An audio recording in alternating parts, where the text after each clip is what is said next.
الأحكام الفقهية في الطهارة والصلاة والجنائز. Fiqh rulings related to tahara, purification, salah, the prayer, and janaiz, the janazah prayer. And it also includes in it the ruling of the sajda, the sujood of forgetfulness, as well as wiping over the socks. So we covered all that. A lot of that we covered, alhamdulillah. We're going to continue from where we left off last week, inshallah, which was the week before. The week before, right?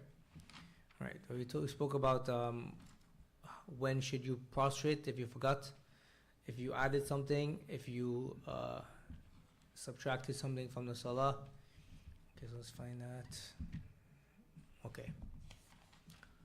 So we're going to go through really quickly from the beginning, but I'm only going to focus on the stuff that we didn't cover last week, right? So there are three reasons why you will want to make the two prostrations of forgetfulness, either because of an increase or decrease or shak. You have doubt about it. You have doubt, you know.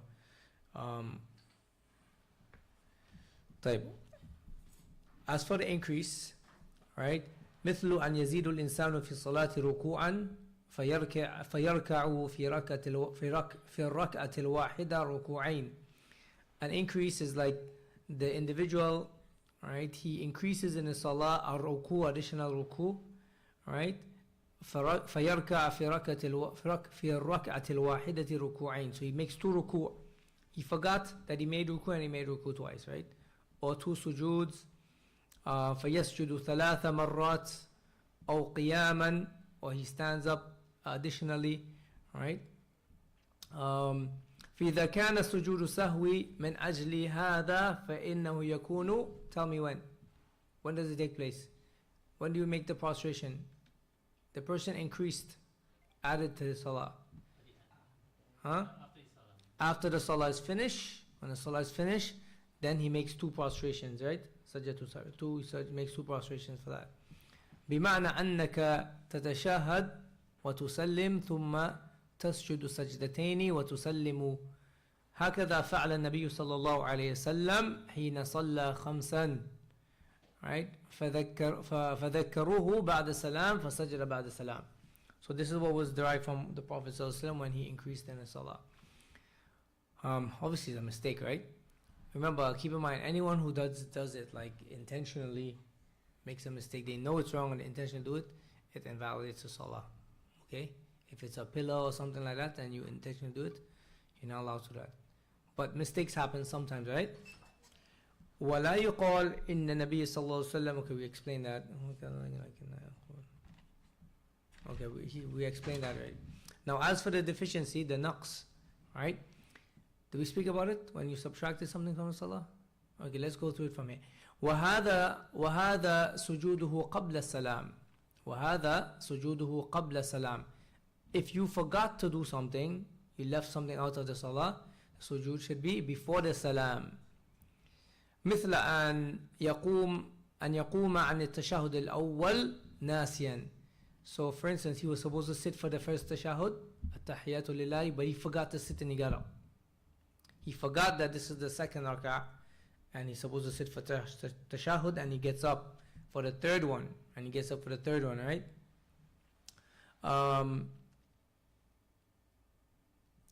ناسيا أو أن ينسى أن يقول سبحان ربي الأعلى في السجود, or he forgets to say سبحان ربي الأعلى in the sujood. أو أن ينسى أن يقول سبحان ربي العظيم في الركوع, or he forgets to say سبحان ربي العظيم في الركوع. فهذا يسجد قبل أن يسلم. So in this case, right, he will make the sujood of forgetfulness before he gives salams, before he gives the taslim to come out of the salah. لأن الصلاة الآن نقصت. Right, the salah now is deficient. لترك هذا الواجب, because he forgot something that's wajib. فكان مقتضى الحكمة أن يسجد للسهو قبل أن يسلم. Okay, so he should give the salam before. And the Shaykh says, وَهَذَا مُقْتَضَى الْحِكْمَةِ, meaning the wisdom behind it is that because you left something out, right, you should make the salam before. But remember, the Shaykh is not doing istihsan. He's not coming up with a ruling because it sounds good. This was already derived from the Prophet ﷺ's actions. So after we know that the Prophet ﷺ did this, we're trying to derive the hikmah from it, the wisdom from it, which is permissible. You guys understand? This is very important. You can't come up with a ruling in Islam because logically, oh, this makes sense. It doesn't go like that. You have to make sure that you're following something. You're following in any Islamic ruling. You're following the text. After the text is given to you and you know what the ruling is based on revelation, now you could derive from it wisdom. You get it? You could derive wisdom from it. You guys understand that? It's like, for instance, we're not allowed to eat pork, right? Okay. If someone asks you, why are you not allowed to eat? Why aren't you allowed to eat pork? What do you say? But what if somebody says no, because pork is dirty, it's unclean? Is that an acceptable answer? No. What is the acceptable answer? Allah subhanahu wa ta'ala tells us not to. So that's the reason why we don't do it. Now that we know we don't eat it, because Allah tells us, now we can go and derive wisdom behind hikmah from the Sharia. The hikmah behind it is because, research was done and, this has like worms or whatever the case is, or the animal doesn't really chew its cud and the animal it eats anything. Okay, and you can derive ahkam from it. But you can't do the reverse. You can't say, well, we don't eat pork because it's a dirty animal. That's not the correct reason. The correct reason because Allah told us, it was revealed. After you establish a proper reason, now you can derive hikam and wisdom and lessons from that. So the Shaykh is doing that as well. وقد دل ذلك حديث عبد الله ابن بحينة أن رسول الله صلى الله عليه وسلم صلى بهم الظهر فقام من الركعتين ولم يجلس. It's derived from the time when the Prophet ﷺ, he prayed dhuhr, right? And he prayed 2 rak'ah, and instead of sitting after the 2 rak'ah, he got up, right? ولم يجلس. فلما قضى صلاة, when he finished the salah, وانتظر الناس تسليمه, the people waited for him to give taslim. They said Allahu Akbar. Remember the Muslim, if you're around brothers, if they make a mistake in a salah, you can say what? Allahu Akbar. Allahu Akbar, right? Oh, Subhanallah, sorry. What am I saying? Say Subhanallah in the salah. Right? But that's how you alert the men, right? Subhanallah. It says, وَانْتَظَرَ النَّاسِ تَسْلِيمَهُ كَبَّرَ صلى الله عليه وسلم وهو جالس. Right? So after they informed him, right? While he was sitting down, they informed him now, while he was sitting down, كَبَّرَ, right? وهو جالس, while he's sitting, فَسَجَدَ سَجْدَتَيْنِ ثُمَّ سَلَّمْ. And then he made the 2 prostrations, then he gave salams to come out of the salah. You get it? So the Prophet ﷺ, he prayed the dhuhr, he didn't sit for the 2. Now keep in mind, if in a situation like that, let's say for instance, you're praying with someone, and after the 2, he was supposed to sit and you find like he's about to get up. The minute you know that he's about to get up, what should you do? Say it, Subhanallah, right away. Subhanallah. If you realize this, he catches it in time, he can go back down. He can go back down. You get it? But if he stood up, if he already got up, right? Shaykh Uthaymeen says that once his back is already straight, let him stay like that. Don't go back down. Just continue the salah, and then when you're almost done, make the 2 prostrations. So it depends on the individual, like when you catch it. If you catch it where you're just getting up and he's almost up, Subhanallah, and he goes back down. That's fine. But if he got up already and he's getting ready to pray and then he says Subhanallah, no, he already got up. Even if he said Subhanallah, most likely he's probably going to stay, right, and continue to pray, and then at the end he'll compensate for that with the 2 prostrations. That's Subhanallah is good. We'll remind him. Yeah, the Subhanallah is mine. Even if you said it, it's fine, it's permissible. He will know that he made a mistake and he will figure out when he wants. That way help him, he's in that doubt. Yeah, it helps him. It's good to say it because sometimes you're doubtful. Sometimes the person leading is doubtful. Just like anyone else. Sometimes he can be like in the salah but not in the salah. Right? Which is not good, but it happens. So human beings, right? Something's going on and he's very, distracted. So by you saying Subhanallah, you remind him. He might be like, yo, did I pray 2 or 3? Which rak'ah am I in? Saying subhanallah helps him. Okay. For the woman, however, if the women are praying, what do the women do if someone's leading the salah? They clap, right? They clap. That alerts them, inshallah. Alerts the person who's praying. Okay. The third scenario is when there's doubt. Shak. Shak means doubt, right? الشك في الزيادة أو النقص. The person has doubt whether he increased or whether he decreased. شك هل صلى أربعا أو ثلاثا. He's in doubt. Did I pray 4 or did I pray 3? He says, now the Shaykh says there are 2 conditions. There are 2 situations, we should say. Right? 2 situations in which this doubt can happen. The first situation, الحالة الأولى أن يغلب على ظنه أحد الأمرين. He has a bit of doubt, but the doubt is not like 50%. He's like 80%, 85% convinced that this is the case. A little 15% doubt. 85% he feels like, I did 3. Not 100% sure, 85%. So that's what we say, يغلب على ظنه, right? So إما زيادة أو نقص. فيبني على غالب ظن. So he must base his action on what he thinks is the situation. Because his doubt is not, it's not really doubt. A little bit of doubt.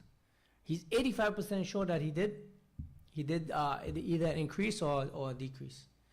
Alright? So he should base it on either increase or decrease. He says, the Shaykh says, فيبني على غالب ظنه ويسجد للسهو بعد السلام كما في حديث ابن مسعود رضي الله عنه إذا شك أحدكم في صلاته فليتحرى الصواب فليتم عليه ثم يسلم ثم يسجد سجدتين.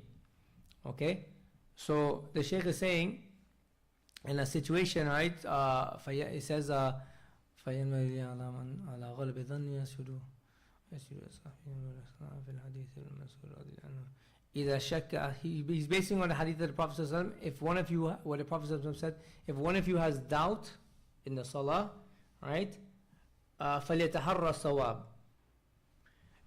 If you have an idea, if you have a good idea, or you're like 85% or 80% or even 75% sure about this is the situation, I added or I increased, then base it on that. Base it on that, right?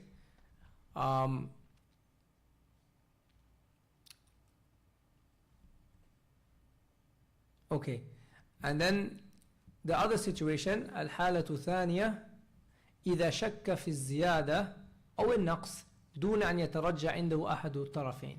He has doubt whether he increased or whether he decreased. It's like 50-50. He doesn't really know which one. He doesn't know. He's like 50-50. I'm like 50% of the opinion that he increased, or 50% that he didn't. Whether it's increase or decrease. فإنه يبني على اليقين وهو الأقل. Then in that situation, you should base it on that which is less. You're sure about it. Let's say, for instance, you're praying, and you're praying Salat al-Isha. Salat al-Isha is how many rak'ah?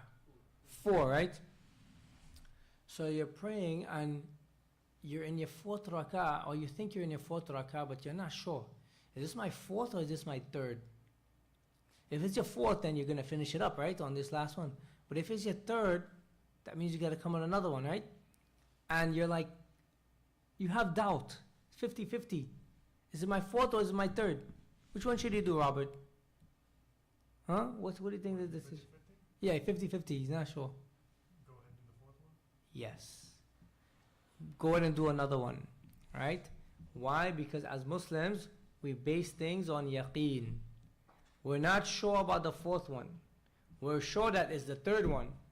Right? We know we did 3, but we're not sure if this is the 4th rak'ah or not. So you base it on what is yaqeen, right? دع ما يريبك إلى ما لا يريبك, as the Prophet said. Leave something that's doubtful, that which is not doubtful. So are you doubtful that you did 3? Nah. You're sure about doing 3. You're doubtful about doing the 4th rak'ah. So base it on 3 and just do one more. You guys understand? And because he has a little bit of doubt, where is he gonna do the prostration? Huh? Huh? So the scholars say they say after the salams. You give it after. You do it after the salams. Alright? You do it after the salams. With doubt, you do it after the salams. Whenever there's doubt, you do it after the salams. You're not sure if there's an increase or decrease, you do it after the salams. The only time you do it before the salams when you're sure about you leaving something out. Alright? So when you left something out, you know about that for sure, and then here comes the two prostrations to make up for what you left out. Other than that, whether it's doubt or whether you know it's an increase for sure, you do it after the salams. You guys understand?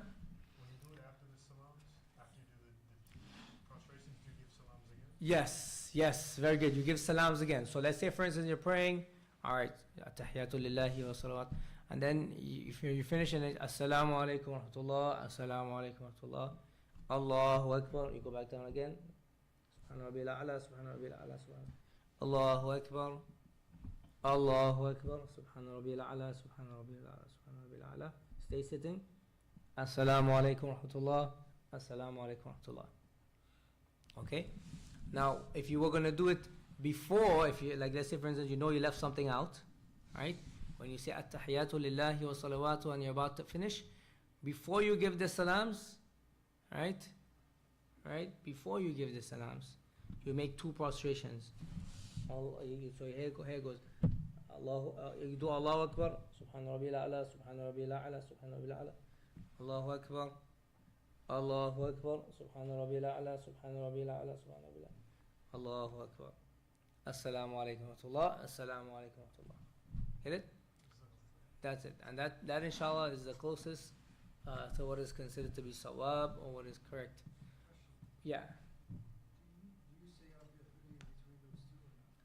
Do you say Rabbi Khfirli between those three? Between those two? Allahu A'lam. I would say, la ba'as, nothing's wrong if you say it because it's reported to say Rabbi Khfirli between the sujood. Allahu A'lam. I could double check it, but I wouldn't think there would be any harm in it, But let me double check it to see what the ulama say about it. Right? But definitely now you understand how to deal with the addition, subtraction, and doubt. So if you have doubt, what do you do? When do you make the prostration if you have doubt? After. You do it after. If you have increased something, when do you do it? After. When do you do it before? When you left something out. When you've left something out. Keep in mind there are certain things that if you've left it out, you must make it up. Okay? Let's say for instance there's a pillar of the salah that you can go back. A pillar. Let's say for instance you forgot to recite Surah Al-Fatiha and you went to another, you just went Allahu Akbar. Instead of saying Surah Al-Fatiha, قُلْ هُوَ اللَّهُ أَحَدْ اللَّهُ الصَّمَدْ. It's possible. Any mistake is possible, right? Somebody says Subhanallah. Subhanallah. What do you do there? You go back and you recite it. Alhamdulillah, if you forgot what the mistake was. Alhamdulillah Rabbil Alameen. And then you go to the next salah. Pillars, things that are considered to be pillars, if you have the ability to go back and fix it and put it in where it was supposed to be, go back. Go back to that part that you missed out, fix it, and then continue the salah. And now the overall, remember you forgot something, right? So you went back and you did that pillar. Overall now, what did you end up doing? You have an increase, you have a surplus of actions or whatever, right? Or movements. So you consider it to be an addition now, and you prostrate when? After. So a lot of people get confused there. They're, yeah, but I forgot something.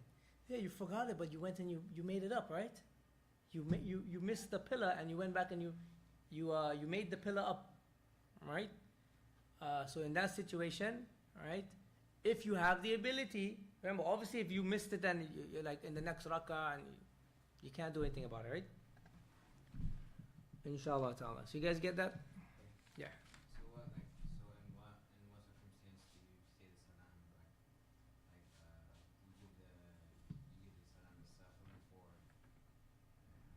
You give the sujood sahwi, right? The prostration.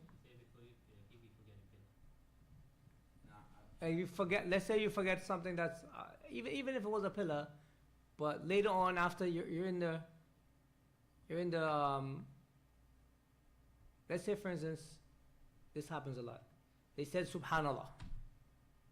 You're like, oh, Subhanallah for what? You can't figure it out, maybe you will like, you're not really concentrating in Salah, which happens, right? So you don't know what it is, but they know that you forgot it, right? So until you finish your Salah, then they'll be like, brother, you didn't make sujood, you only did one. Oh, okay. So now you forgot something, what do you do? So remember, the Salah, you're out of the Salah, right? The Salah is finished, right? The Salah is finished. You're out of the Salah. Can you go back and make that up? Huh? What if it was the first rak'ah you did it in? It gets a little confusing now, right? What if in the first rak'ah they tell you, brother, in the first rak'ah you only made one sujood, right? So scholars actually, you have a choice. If you want, you could go back and make a rak'ah, do a full, because you just finished the Salah, like a couple seconds. You could go back and do a complete rak'ah over, and then you treat everything as though it was an addition, right? Or if you because normally when you leave something out, right? So here comes the thing: if you knew that you left it out while you're performing the Salah, you're in the Salah and you knew what you left out. Right? Let's say, for instance, you realize you forgot the ruku or something in the first rak'ah. Then you could compensate for the prostration for that with the sujood sahwi, because you can't go back and make it up, right? If it's a wajibat, one of the wajibat is like, for instance, saying Subhana Rabbil A'la, Subhana Rabbil Azim. You forgot that, or you said instead of, or you forgot the first tashahhud. You said something that you shouldn't have been saying. Instead of saying Subhana Rabbi, Sami Allahu liman hamida, you said Allahu Akbar, right? So the wajibat are easy. You forgot it, you just make the prostration before the salams, because you forgot something. There's a deficiency. It gets complicated because of when do you remember. Sometimes you remember and you're reminded after you came out of the Salah. Salah is finished, right? So there's an overall deficiency. Some things you could go back and fix. Some things you may not be able to fix. Okay, so anytime it's a wajibat, one of the wajibat, you don't have to go back and fix it. You just make the two prostrations. Okay, if you're told about it after the Salah is done, you don't have a choice. You already came out of the Salah. You have to make the two prostrations after. You don't have a choice. You get it? Because you didn't pick up on your mistake during the Salah. Right? So with the Salah, there's and keep in mind that the prostration, like when it is done, is not set in stone, because there's another opinion that says that the prostrations are done all before the Salah, before you end the salams, right? Shaykh Uthaymeen and other scholars of this opinion, where you differentiate between an addition and a subtraction. But there are situations sometimes where you have no choice. You have to make the prostration after. That's when you figure out there was a deficiency, right? Obviously, if they told you added an additional ruku or sujood, it's easy to just make it after, right? It goes with the rules. But sometimes it wouldn't always work out that way. So be easy on the issue of when do you make the prostration. Next topic. We're going to talk now a little bit about the mubtilatu salah. The Shaykh is adding one of the mubtilat, one of the things that invalidates the salah. ومن مبتلات الصلاة أيضا الصلاة بالثياب التي تصف البشرة. Your skin is your bashra, right? If you're wearing clothing that you can see your skin through it, then that is not permissible to wear, right? You should wear clothes that is covering you, let's say, for instance, the netted thing they wear, like Jamaicans like to wear that. It's like a netted shirt, right? Not knitted, netted. Yeah. It's actually like a whole, like fishnet? It's like a fishing net kind of thing, right? Yeah. Some people like to wear that, right? And you can clearly see their skin. It has big holes in it. You can see the skin. Imagine if someone's praying with that, and from below his navel is visible. That's awra, right? Where's the man's awra? From the navel to the knee, right? Ma bayna surra ila rukba. Now scholars differ. Some of them say, well, does the knee actually get included into it? Or is it from the navel to the knee, everything in between it? Meaning, if the knee is out, is it permissible, or does the knee have to be covered too? A little bit of ikhtilaf. We should always take the safe opinion. Include the knee as well, right? Make sure when you wear something that even if it's a pants, make sure your knees are always covered.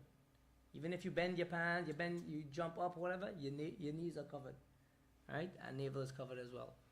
Obviously, if you have clothing, you should adorn yourself with clothing. You shouldn't say, man, it's time to pray. Give me a towel. Let me wrap myself with a towel. You just cover your navel to your knee and be like, I'm covered. That's not acceptable. That's not the way you want to present yourself to Allah Azza wa Jalla, Rabbul Alameen. Okay? Allah says in the Quran, Ya bani Adam, khudu zinatakum inda kulli masjid. O children of Adam, khudu zinatakum. Adorn yourselves whenever you go to perform the salah. Okay? So the asl is to dress and cover yourself when you go to perform. Even if some people say, well, can I wear a armless t-shirt? Yeah, maybe you can wear an armless t-shirt, but is that all you have? Don't you have a proper t-shirt that you can wear? Don't you have something that you can wear that's more covering? Then you should wear it. Now I understand if you're outside and that's all you have, an armless t-shirt, and your arms out, then technically it's permissible to pray like that. Alright, but if you have the option of changing it to something else, you should. You guys understand? So the Sheikh says, there's a question and answer from which we derive a lesson here. كما في إجابة السؤال التالي. Someone asked the Sheikh a question. يا فضيلة الشيخ محمد بن صالح العثيمين. السلام عليكم ورحمة الله وبركاته. أرجو الإجابة على هذا السؤال. I hope you can answer this question for me. كثير من الناس يصلون بثياب خفيفة تصف البشرة ويلبسون تحت هذه الثياب سراويل قصيرة لا يتجاوز منتصف الفخذ فيشاهد منتصف الفخذ من وراء الثوب فما حكم صلاة هؤلاء. So the question is saying that a lot of people they wear thobes that are very, very thin, like a sleeping thobe, very, very thin, right? The material is not thick at all, very thin, and you can see their skin from the thobe, right? You can see their skin under the thobe, and under the thobe they wear like pants, sarawil qasira, short pants. The short pants, right, only covers like part of their legs, like boxer briefs, like, right? Or even if it's not boxers, it's pants, but it's very short. It's like probably like halfway the leg, the thigh. So the person is saying that you can see from it, from the thobe that the person is wearing, you can see the skin. Which skin is covered? Which skin is visible? Huh? So imagine he's wearing a thobe, and let's say this is a white thobe, for instance, very thin, very, very thin white thobe. And he's wearing like his boxer briefs, like from here to there. Right? Here to there. So what would be visible? Everything else. You can see all of this area is visible. His skin is visible. Right? Even though he's wearing a thobe, but it's thin. So the person is asking, what is the ruling of that? Is their salah accepted or not? The Shaykh says, Bismillah ar-Rahman ar-Rahim, wa alaykum as-salam wa rahmatullahi wa barakatuh. حكم صلاة هؤلاء حكم من صلى بغير ثوب سوى السراويل القصيرة لأن الثياب الشفافة التي تصف البشرة غير ساترة ووجودها كعدمها. The Shaykh says that the ruling of those people that wear that, it's as though they're performing the salah with only their underpants, right? So it's like he's performing the salah with only underpants on, right? Why? Because all of his skin is visible. You can see his skin from his thobe. And that's true, wallahi. I remember in Medina sometimes, some of them old guys used to wear those pants, yo. And I used to be like, man, do they wear anything under that thobe? The thobe is like a sleeping thobe. Very thin, and you could tell that the exact same thing the question is asking is the exact same thing I used to be asking. I'm like, is that even permissible? Some of them do that. So the Sheikh says that it's as though they're just covering this area. Alright? Because the thobe is shafafa, it's like very see-through. Alright? And the skin is visible. You're not supposed to be able to see the person's skin. Okay? Now, can you see the person's shape? Shape, not skin.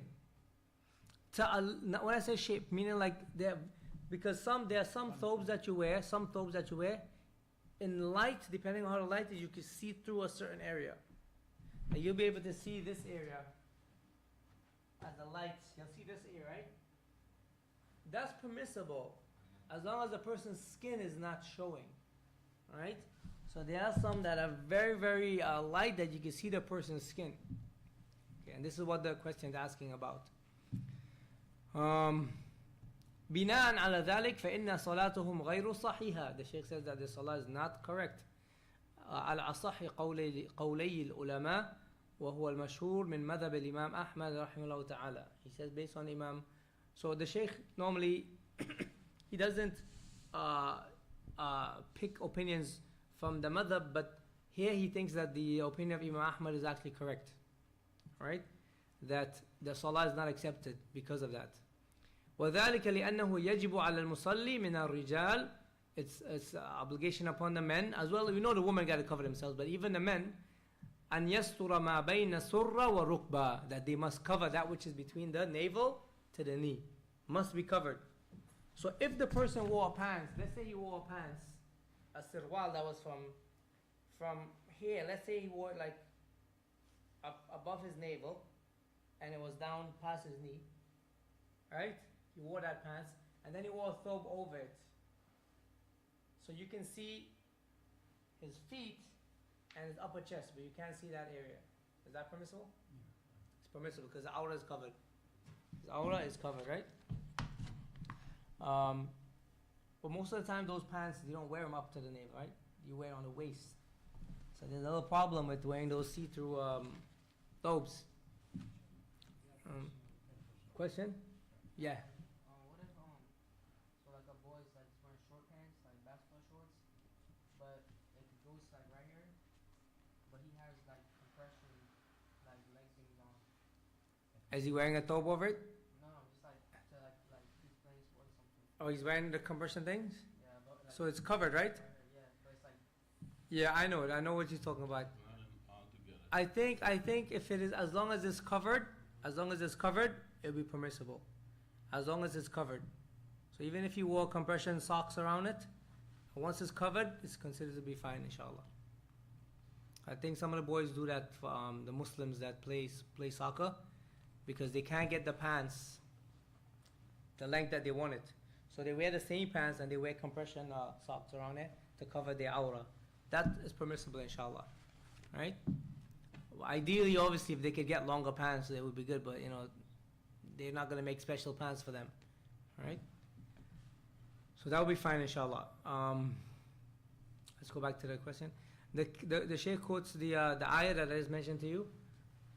Ya bani Adam khudu zinatakum inda kulli masjid. O children of Adam, adorn yourselves whenever you're going to perform the salah.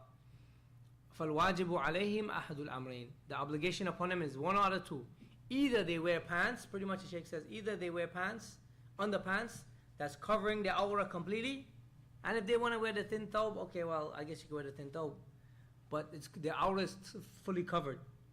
Or the second option is to wear what? A thick thobe, a thobe that is not see-through. A thobe that is not see-through. Okay? So, just out of the wild, let me ask you guys something, right? What if someone, I was calling these questions, but what if someone came to the masjid, he just got his underwear on, and he threw a thobe on over his underwear?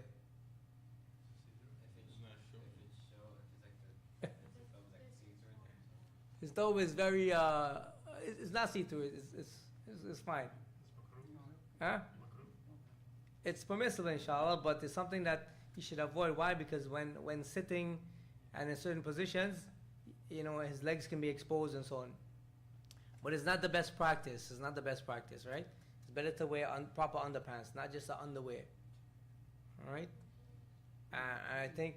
The harm is Huh? the harm in the Kaaba is even worse. Yeah, but that is because you have to. You have to wear the ihram. You have to wear the ihram. But if someone didn't come to the masjid, you don't have to come with ihram, you know. But if you come to the masjid, you should cover yourself properly, you know. So wear proper pants underneath it. Don't come with like your underwear and throw a thobe over. It's not. I think it's not suitable. All right. Think about it. Would you go like that to a walima or an aqiqah or something? Who's gonna go like that? I don't know, man. I don't know if some of the guys like to be like that. You know? And then you might be like, yeah, but I'm covered. Yeah, but you're not covered under there enough. So you need to cover yourself. Right? What else? It might show your private part in case you cannot control yourself. Yeah. Another point too, yeah. It might show your private parts in case you can't, as the brother said, in case you can't control yourself. That's true. That's true. You gotta think about these things too. You gotta be strapped down sometimes. What else? These are important questions, you know. Well, I think that like, cause if like if the dough is like really thin, and if like it shuts his aura down. If the thobe is thin, right, and you can see his aura. Yeah, like you can see like over, cause you know like some under there like to here are like 2 inches. You know, have you seen like the swimming underwear? Oh, I meaning that you can see the impression of the underwear. Yeah. Yeah, well, I mean, to a certain level, like when you go down for sujood and stuff, your clothes is kind of tight, so that might happen to a certain level. I mean, I think you got to be a little bit lenient when it comes to that. Yeah, a little bit of leniency when it comes to that. But overall, you should dress properly with the clothes that you wear under your thobe. That itself should be covering the aura. All right, it should be covering the aura, inshallah ta'ala. All right. Any other questions? What about the people who wear short shirts and pants? And Oh, the guy who likes to give shows, they give shows? Yeah, it was like they wear pants and when they go down, their butt crack show. That's not permissible. That's not permissible. Right? Their salah is invalid if they do that, huh? Layli salat. Huh? Someone came like that? So, as Muslims, again, we should always dress modestly when you come to the masjid. خُذُوا زِينَتَكُمْ عِنْدَ كُلِّ masjid. Sometimes some brothers don't know. It's possible that they don't know. When they're wearing a shirt under there and the shirt is already short, when they go down and they go down for sujood, they don't know that part of their skin is showing. Or they don't know that their pants, you know what I mean? Maybe they don't have that build that level of sensitivity. So as a Muslim, you have to think about that. Ask yourself, is your shirt so short that when you bend down when you go down for sujood, or even ruku, that your back is showing? If that is the case, you need to wear a longer t-shirt. Okay? Or you need to pull your pants up. Sometimes that could be the issue too. So your pants are just sagging too much. So as Muslims, you have to be considerate. Okay? Think about what we're wearing. Think about, you're standing up, you look in the mirror and you're covered. MashaAllah, you're covered. Alhamdulillah. But when you go down for ruku, are you covered? When you go down for sujood, are you covered? Okay? Remember the ayah? O children of Adam, خُذُوا زِينَتَكُمْ. Adorn yourselves when you go to the masjid. Adorn yourselves, that meaning dress well, dress that you're fully covered, right, in the kulli masjid. So we'll stop here, inshallah. I want to go back to Wassalam to Allah. Another question, go ahead, yeah. I want to go back to the sujood self. Sujood sahwi, naam. Let's see, we're praying Isha. Hmm? We're praying Isha. Yeah. The Imam forgot the first tashahhud. Imam forgot the first tashahhud. Yeah, once he's straight up. Yeah, People saying subhanallah. yeah. He can't go back down. Yeah, because he already got up. He was up all the way. So you're not supposed to go back Yeah. and you continue, and that's one of the things that you can do. Sujood sahwi. So if he's in the tashahhud, first tashahhud, oh sorry, he didn't say the first tashahhud, right? No, He forgot. just went up. He forgot the first tashahhud and he got up. So again, if you say subhanallah and he's getting up, he didn't get up completely, he can go back down. Right? He can go back down. If he got up already and then he said subhanallah, are you ready? He's already up. So he has to continue. Remember, the tashahhud is one of the wajibat. So he has to continue the salah as usual. And before he gives the Assalamu alaikum, he makes the 2 prostrations. Right? He makes the 2 before. Because he has a deficiency. Right? He makes it before, inshallah.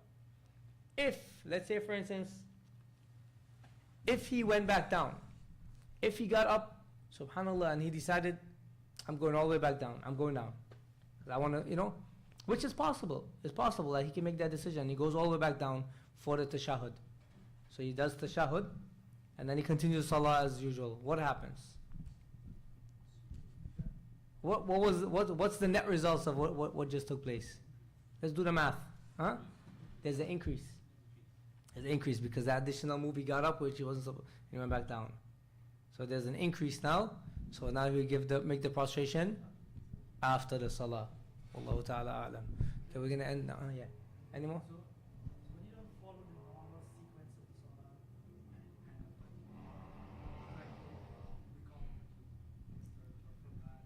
Yeah, so let's say you forgot something, right? And you realize you forgot it and you went back to that spot. You go back to that spot and you continue with everything that follows. Yeah, but in general, like when you go do all of that, right, it's usually follows the case that it's an increase, right? Most of the time. If you didn't follow the sequence, Yeah, normal sequence and then you recover stuff, it's usually an increase, right? most of the time will be an increase, yeah. Most of the time will be an increase. I can't think of a situation where it will be a decrease. It will be an increase. Allah ta'ala alam, unless you could think about something. Alright, so we're going to stop the class now, inshallah ta'ala. We pray and ask Allah Azza wa Jal to benefit us with that which we have studied, and we ask Allah Azza wa Jal to teach us that which will benefit us. Sallallahu ala nabiyyina Muhammad wa ala alihi wa sahbihi ajma'in.